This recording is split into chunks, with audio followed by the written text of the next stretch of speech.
तो यहाँ पर अनुच्छेद 20, अनुच्छेद 21 और अनुच्छेद 22 जो हमारे हैं, आर्टिकल 20, आर्टिकल 21, आर्टिकल 22 का प्रैक्टिस सेट यहाँ पर लेकर आया हूँ। तो चलिए देखते हैं। तो सबसे पहले मैं आपको समझाता हूँ अनुच्छेद 20 के बारे में।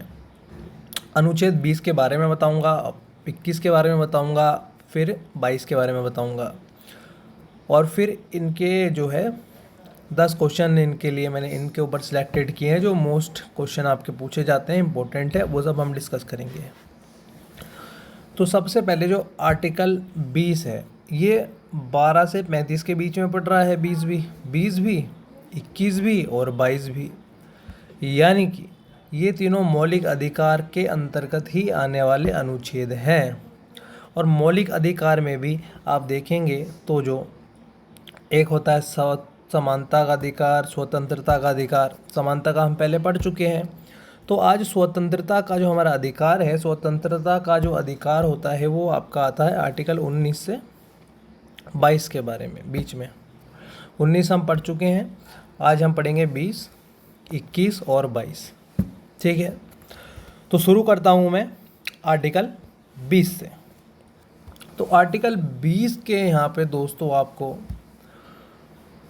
अलग अलग 3 खंड देखने को यहाँ पे मिल जाते हैं। सबसे पहले आर्टिकल 20 मोटी मोटी क्या बात कहता है वो बताता हूँ। ये कहता है दोष सिद्धि में संरक्षण। क्या कहता है? दोष सिद्धि में संरक्षण, यानी कि जब तक आपका दोष सिद्ध नहीं हुआ है तब तक आपको दोषी यहाँ पे नहीं हम बोल सकते, नहीं माना जा सकता है ना, संविधान ये कहता है। ठीक है, दोष सिद्धि में संरक्षण।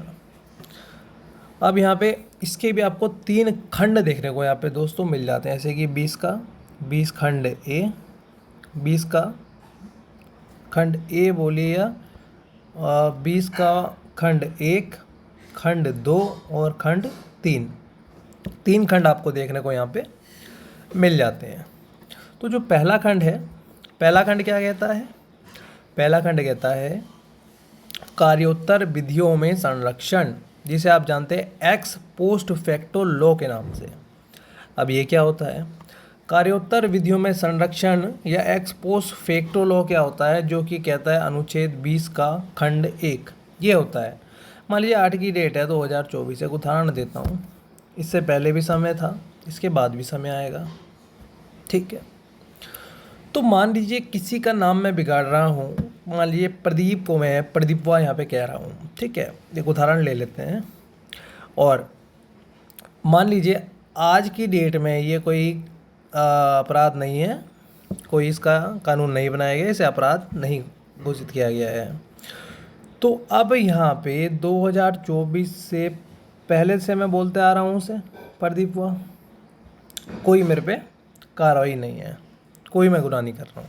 मान लीजिए आज की तारीख में 2024 में यहाँ पे कानून बन जाता है, बन गया कानून कि किसी का नाम बिगाड़ना आपका जुर्म है। तो क्या मैं अब उसे बोल सकता हूँ आगे चल के? अब मैं बोलूँगा तो अपराध माना जाएगा और जो आपका कानून है उसके तहत सज़ा दी जाएगी। पर जो मैंने पहले बोला था उसे, क्या मैं दोषी हूँ? क्योंकि मैं उसे पहले से तो बोलता आ रहा हूँ, तो मैं दोषी नहीं हूँ यहाँ पे। क्यों? क्योंकि दोष उस दिन से माना जाएगा जिस दिन से कानून बना। अगर उससे पहले मैंने वो काम किया है और उसके लिए वो दोष नहीं उसको माना जाता, तो उसकी सज़ा मुझे नहीं मिल सकती है। यानी कि 2024 से पहले बोलते आ रहा था, तब तक कोई कानून नहीं था, तो मैंने बोला कोई बात नहीं, आज कानून बन गया, ठीक है जी, अब से नहीं बोल सकता, अब कानून बन चुका है, अब अगर आगे बोलूँगा तो क्या होगा, यहाँ पे सजा यहाँ पे दी जाएगी। तो ये होता है कार्योत्तर विधियों से संरक्षण, एक्स पोस्ट फैक्टो लॉ, इसे हम यहाँ पे कहते हैं दोस्तों।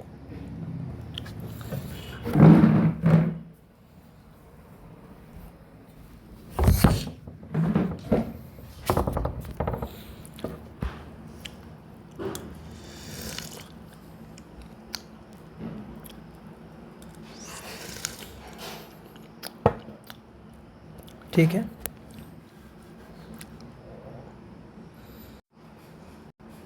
ठीक, आगे यहाँ पे बढ़ जाएंगे। और अब जो है आर्टिकल 20 का खंड 1 मैंने बता दिया है, आर्टिकल 20 का खंड 2 आपको बता देता हूँ। आर्टिकल 20 का खंड 2, आर्टिकल 20 का खंड 1 कार्योत्तर विधियों में संरक्षण यानी एक्स पोस्ट फैक्टो लॉ बताया था। अब आर्टिकल 20(2) क्या कहता है कि एक गुनाह के लिए 2 बार सज़ा आपको यहाँ पे मिलेगी। एक गुनाह के लिए 2 बार सज़ा नहीं मिलेगी। इतना समझ आया? बहुत आसान है। एक गुनाह के लिए 2 बार सज़ा का प्रावधान नहीं है, 2 बार सज़ा नहीं दे सकते। एक गुनाह की एक ही बार सज़ा मिलेगी। बढ़ते हैं आर्टिकल 20(3) के ऊपर। तो 20(3) क्या कहता है कि स्वयं के खिलाफ गवाही देने के लिए मुझे ये लोग क्या कर सकते हैं, मजबूर नहीं कर सकते। यहाँ पे स्वयं के खिलाफ गवाही देने के लिए, अपने खिलाफ गवाही देने के लिए मजबूर यहाँ पे नहीं किया जा सकता। ठीक है, स्वयं के खिलाफ, ठीक, स्वयं के खिलाफ गवाही देने के लिए बाध्य यहाँ पे ये लोग नहीं कर सकते हैं। ये कहता है आर्टिकल 20(3). 20(2) के तहत दोहरी सजा, दोहरे दंड से संरक्षण, एक गुनाह के लिए 2 बार सजा नहीं मिलेगी। 20(1) क्या कहता है, एक्स पोस्ट फैक्टो लॉ, कार्योत्तर विधियों में संरक्षण, यानी कि जिस दिन से कानून बना है उसी दिन से गुनाह माना जाएगा। उससे पहले अगर वो कोई काम कर चुका है पर कानून नहीं था, तो आप इस बिना पे उसको सज़ा नहीं दिलवा सकते। इसने तो मुझे 2010 में बोला था जी, 2010 से मेरा नाम बिगाड़ता रहा है, स्कूल में पढ़ता था जब, और अब जो है अब इसे सज़ा दो। तो वहाँ पे जज बोलेगा कि अब अगर बिगाड़ेगा तब सज़ा मिलेगी, पहले ये कानून नहीं था तो पहले के बलबूते पे इसे अब सज़ा नहीं दे सकते। ठीक है, आर्टिकल 20 बता दिया, इसके 3 खंड हैं, तीनों खंड बता दिए।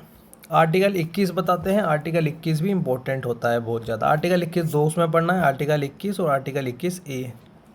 ठीक है, आर्टिकल 21 क्या कहता है, आर्टिकल 21 है आपका प्राण एवं दैहिक स्वतंत्रता। मोटा मोटा बता दें, प्राण एवं दैहिक स्वतंत्रता है आर्टिकल 21। जैसे आर्टिकल 20 का मोटा मोटा बताया, आर्टिकल 20 का मोटा मोटा बताया, वो क्या था, वो क्या था, गिरफ्तारी से संरक्षण। ये क्या है, ओ सॉरी गिरफ्तारी कह रहा हूँ, दोष सिद्धि से संरक्षण था आर्टिकल 20। गिरफ्तारी संरक्षण आर्टिकल 22 आपका आएगा। ये था दोष सिद्धि से संरक्षण, जब तक दोष सिद्ध ना हो जाए आपका गुनाह नहीं माना जाएगा। ठीक, तो अब हम बताते हैं आर्टिकल 21 और आर्टिकल 21(a). तो आर्टिकल 21 है प्राण एवं दैहिक स्वतंत्रता, मोटा मोटा बताएं। तो आर्टिकल 21 में क्या क्या है दोस्तों, आपको विदेश जाने की स्वतंत्रता है, चिकित्सा की स्वतंत्रता है, ठीक है, और स्वच्छ पानी पीने की यहाँ पे स्वतंत्रता है। ये आपको कहा गया आर्टिकल 21 में। ठीक है, आर्टिकल 21 3 छोटी छोटी बातें बताता है, विदेश जाने की स्वतंत्रता, स्वच्छ पानी पीने की स्वतंत्रता और चिकित्सा, यहाँ पे चिकित्सा की सहायता की स्वतंत्रता यहाँ पे है। ठीक है, आगे बढ़ते हैं आर्टिकल 21(a) पे। तो आर्टिकल 21 है पहले नहीं था, जैसे 21(a) है ना, ये पहले नहीं था, ये बाद में जोड़ा गया, बाद में जोड़ा गया। ये फ्री ज्ञान के ऊपर है, किसके ऊपर है, फ्री ज्ञान के ये ऊपर है, फ्री ज्ञान। ठीक है, जो 14 से लेकर, यानी आर्टिकल 21(a) जो है ये है RTE, right to education, important हो जाता है। कब जोड़ा गया था, तो आप कहेंगे कौन सा संविधान संशोधन हुआ था,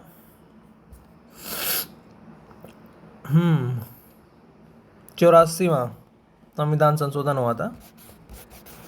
ठीक है, ये जो हुआ था हमारा 84वां संविधान संशोधन हमारा हुआ था, और ये हमारा हुआ था 2002 में। एक मिनट 84वां नहीं, यहाँ पे ये 86 नंबर का संविधान संशोधन हुआ था, ये हुआ था हमारा 2002 में। इसके तहत ये अनुच्छेद जोड़ा गया।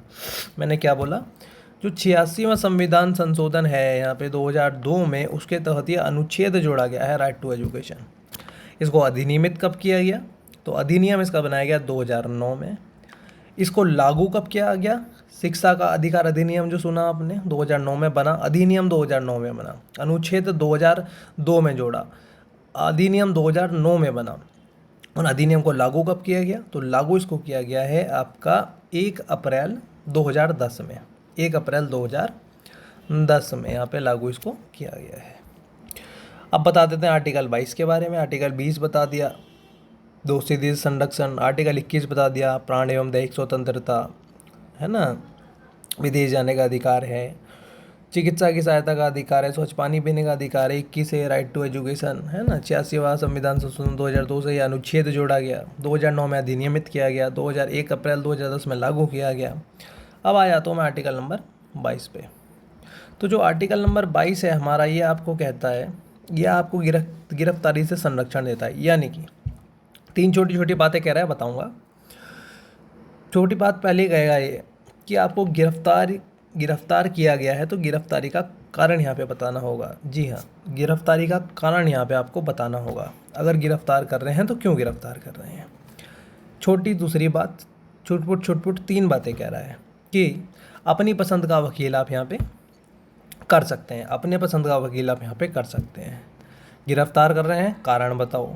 अपनी पसंद का वकील करने का हक है, छूट है। तीसरी बात कि आपको गिरफ्तारी के 24 घंटे के भीतर, 24 घंटे के भीतर आपको जो है जज के सामने, न्यायाधीश के सामने, मजिस्ट्रेट के सामने पेश यहाँ पे करना होता है। ठीक है, तो बता देते हैं आपको पॉइंट्स। कारण बताओ पहले तो, क्यों गिरफ्तार किया। अपनी पसंद का वकील आप कर सकते हैं, 24 घंटे के भीतर मजिस्ट्रेट के सामने पेश करना है। इसमें आने जाने का समय नहीं गिनते हैं। मान लीजिए आपने अरुणाचल प्रदेश में कोई गुनाह किया है, आपको दिल्ली में जो है पेश करना है, दिल्ली के रहने वाले हैं, दिल्ली में लाना है, तो जो है वहाँ से आने में इतना समय लग जाएगा। तो 24 घंटे के भीतर वहाँ से चल दिए हैं वो आपको पेश करने के लिए, गाड़ी में बैठ के आप लोग निकल गए हैं तो वो ठीक है। 24 घंटे से ज़्यादा थाने में नहीं रख सकते हैं, ठीक, वहाँ पे नहीं रख सकते हैं हवालात में आपको, ठीक है। तो ये था आर्टिकल 20, 21, 22 मोटा मोटा बताया। अब करते हैं इनके क्वेश्चन। देखिए, स्वयं के खिलाफ गवाही देने के लिए बाध्य नहीं कर सकते, 20(3), बहुत बेहतरीन।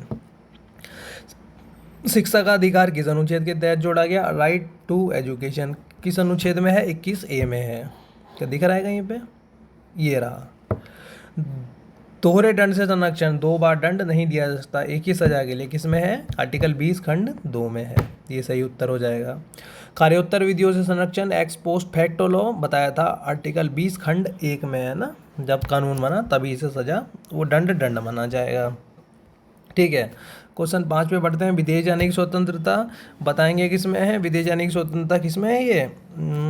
ये केस आया था ना आपका, जो ये मेनका गांधी वाला जो केस था, मेनका गांधी वाला जो केस था जो कि आपका